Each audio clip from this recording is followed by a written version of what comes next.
Be be ام لیلہ سلام اللہ علیہا یہ وہ بیوی ہیں جو کربلا میں موجود تھیں۔ یہ وہ بیوی ہے جو امام حسین علیہ السلام کی زوجہ محترمہ ہے، مولا علی اکبر کی والدہ محترمہ، یعنی شبیہ پیغمبر کی والدہ محترمہ ہے۔ اس بیوی کی فضیلت کے لیے یہی کافی ہے کہ خود زوجہ ہیں امام حسین کی، والدہ ہیں شبیہ پیغمبر کی، یہ بہت بڑی فضیلت ہے۔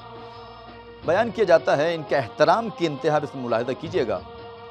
کہ جب علی اکبر علیہ السلام مولا حسین کی خدمت میں آئے اور آنے کے بعد اجازت طلب کی، بابا مجھے مقتل میں جانا ہے، مجھے مقتل کی اجازت دیجیے۔ امام حسین نے علی اکبر سے خطاب کیا، بیٹا اگر تم مقتل میں جانا چاہتے ہو تو پہلے خیمے میں جاؤ، خیمے میں جا کر اپنی ماں ام لیلہ سے اجازت طلب کرو۔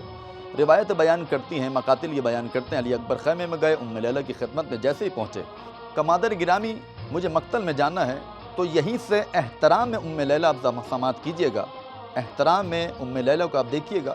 بی بی نے فوراً سے کہا، اگر بی بی چاہتی تو فوراً اجازت دے دیتی اور یہ شہزادہ مقتل میں چلا جاتا، لیکن جناب زینب سلام اللہ علیہا کے احترام میں اس بی بی نے یہ کلمات اپنی زبان سے جاری کیے اور یہ فرمایا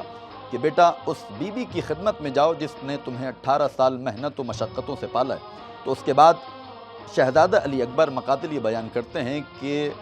زینب سلام اللہ علیہا کی خدمت میں گئے اور اجازت کو طلب کیا، اور عجیب اجازت تھی، جیسے اجازت مانگی تو ہر ایک بی بی علی اکبر کو گھیرے میں لے کر یہی کہہ رہی تھی، ہمیں کس کے سہارے چھوڑے جا رہا ہے۔